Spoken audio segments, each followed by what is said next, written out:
We're meeting up with somebody here, so sorry about that. Trying to get our schedule down.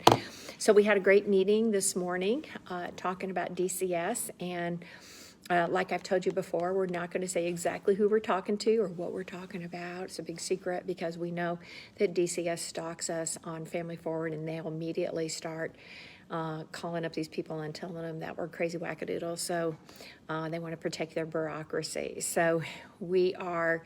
I will say that we've stopped a few offices. We've just stopped in and walked in the door. And Ashley, why don't you tell? This is Ashley's first experience of being down here, knocking on the door. She wants to be more active, and her family has survived a horrible story. So without saying who we talked to, because that's a big secret, just tell them about what that experience is like. Oh, it's great getting to be down here and talking to people that can make changes in families' lives. And we need to make more movement out there for our families and for our kids that are our future. Yes, and telling the stories and the reality, because the same problems occur over and over. So Mike, so we are DCS in Tennessee. So there's a DCS in Indiana, DCS in Arizona, DCS in Tennessee. Some of the other states have other names for it. It's basically CPS, Child Protective Services. So all these agencies all across, and we always go in and we tell them, look, we have a grassroots group that's over 16,000 people across the U.S. These are the trends that the bureaucracies don't want to talk about it because they don't want to make any changes in how they do things. So these repeated themes and ex parte orders. In Ashley's case, her family was torn apart for 5 years because of ex parte orders, and then DCS failing to investigate the real perpetrator and doing everything they could to accuse the parents of things that actually somebody else had done. I mean, I think we finally decided that the real abuse came from another totally different person, which leads to trauma, which leads to other different things, which it all needs to stop. And that starts here. It starts with action. Yep. And it starts just going in and introducing yourself, right? And yes. I mean, we came in and we looked up just to confirm who Ashley's representatives are and her family, and we stopped, I am going to say this, we did stop in Dr. Kumar's office. He was not there, but I have the Texas last year passed a great, I call it the medical kidnap bill, but it's also to assure that parents get second opinions. And so we stopped there because I'm having a little bit of resistance from a non-medical personnel in wanting to introduce that bill. And hey, you guys need to, we're on live, so if you need a separate, Okay, you can find a separate chit-chatting room. Okay, or you can watch us. All right, so we had a little visitor there at the door, but they're going to go someplace else and talk. So, but the medical kidnap bill in Texas, we are trying to get introduced into Tennessee. So we have about 4 bills. I don't know if they're all going to make it through inspection, but hopefully there will be something that we will be able to talk about. Yes, DCFS needs to get back to family reunification and instead of tearing families apart.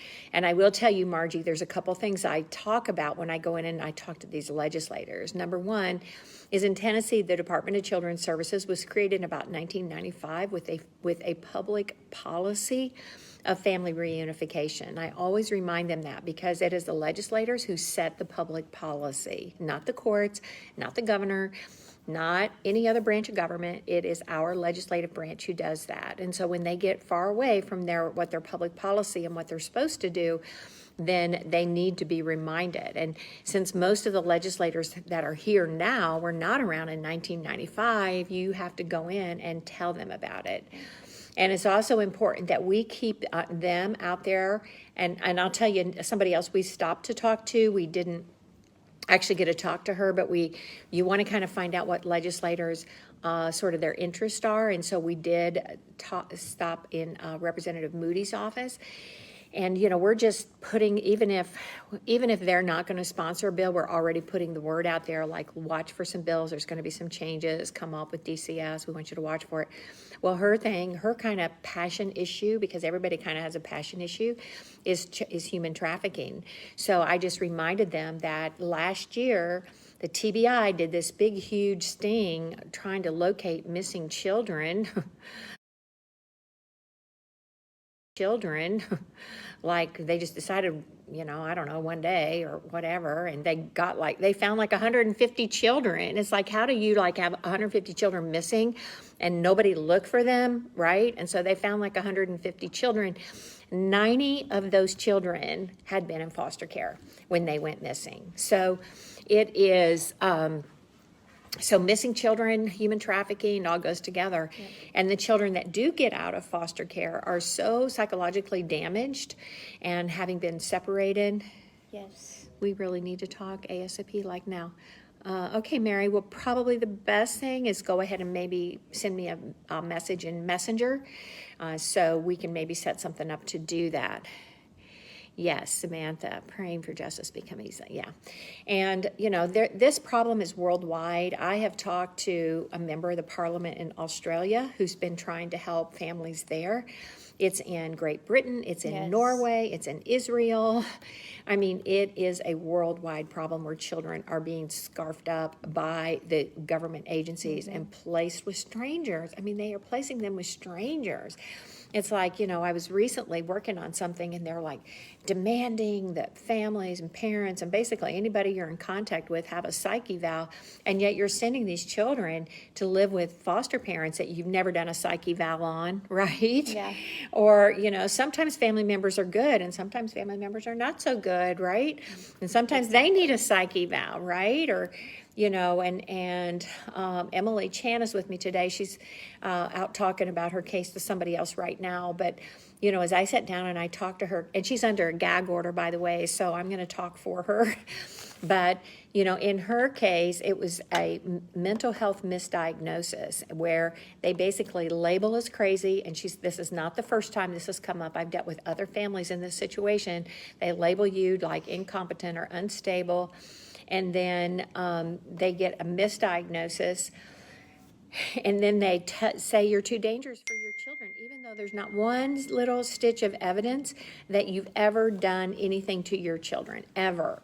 No neglect, no abuse, no substance abuse, no nothing. It's just you're crazy, so you must not be a good parent. And then you're making these kids crazy by putting them with strangers.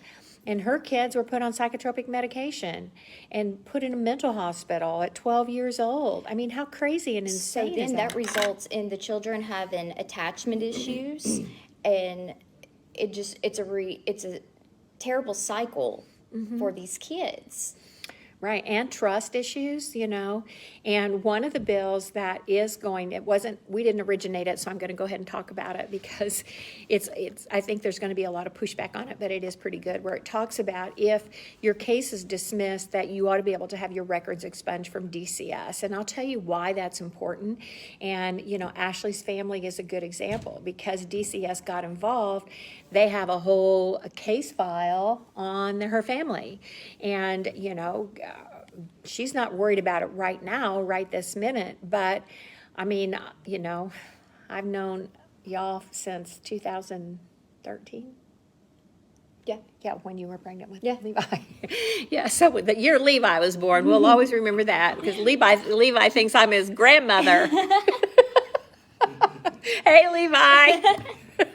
He is convinced, as a matter of fact, that I am his grandma. So, but, I have, seen just, even once we got the family restored, which took a long time, there was still that sense of terror. Yes. We've had several conversations about that. You get a hiccup at school or... It's traumatizing. Right. It is traumatizing to the parents, to the children, and it even goes more than that. It's the family, it's everything, because, your children are your life. I can't say that anymore. Your children are everything. And when something like this affects you, and it disturbs your entire world, and it's terrible, and then it's traumatizing to you. Right. And then the other thing you have to keep in mind, and as your children get older and they get to be grumpy teenagers and you're trying to get them to adulthood, to be like functioning adults, which is always a challenge when you have teenagers. But then you have to look at the DCS history you have and go, oh my gosh, when my child has a child, and let's just say they have a mad boyfriend or whatever, and they get reported to DCS, one of the first things that DCS is going to do is they're going to basically, in the great DCS search engine of the sky, they're going to governmentally Google your name. Yeah. And they're going to find that there's a history. And they just love to say that. They love to say like, oh, there's a history with CPS or history with DCS. And that automatically puts like the scarlet letter on you, or puts a red mark on your forehead. And that's so unfair. Yes. That's so unfair to your children, to you, to their future. It's so unfair. Yeah, and I'll tell you, there was a case, and it was out of Montgomery County, where very tragic case, very, very tragic. And I was trying to help the mom. And when I found out, they came to court and they just tore her up because she had actually been a foster child as well. And when I finally got the records and I was able to look at those records, you could see that they mistreated her when she was a foster child, that she had a mental health diagnosis that they did not properly care for as a foster child. And then, of course, 6 years later, when she's got her own child who they're trying to take away, they go back and then they claim she has a mental health problem that was never addressed. I'm like, you didn't address it when she was in foster care. So it's the cyclical problem that is blossoming into so many avenues. Yes. And it's a matter of families and community getting stronger, being, right. Having the proper, the proper support systems, because life is tough, life is just tough anyway. Right. And if we know that a lot of children end up in foster care because of substance abuse, and we're not really providing that support. We know a lot of children are there because of their own, maybe their own mental health diagnosis. Parents even reach out for help. And parents who reach out for help are then scorned and their kids taken away from them, saying they couldn't raise their children. So this is a systemic problem. A huge audit for Tennessee DCS showed it was a huge dumpster fire, as other people have called it, including state representatives have called it a dumpster fire. So it has to be broken down. It has to be disassembled and restructured ultimately. So whether you're red or blue or black or white or orange or yellow, it doesn't really matter. It's about how our tax dollars that we work hard every day to pay our taxes, how is that money being used to better serve the citizens, right? We all pay taxes. And I'm going to show you, hang on a second, where's my little black bag? I want to show you something while we're, there it is, hang on a second.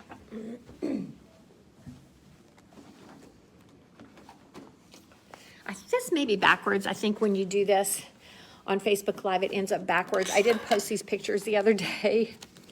It's probably going to be backwards. You can read backwards. Okay, do you see this right here? Children's Services. It's got $1 billion right here. Do you see that? Here's what's really interesting. It's got state money, federal money, and other. Okay, other. $440 million comes from other. What is the other? What is other? That's right. What is the other? What is other? Who else is like putting money into this?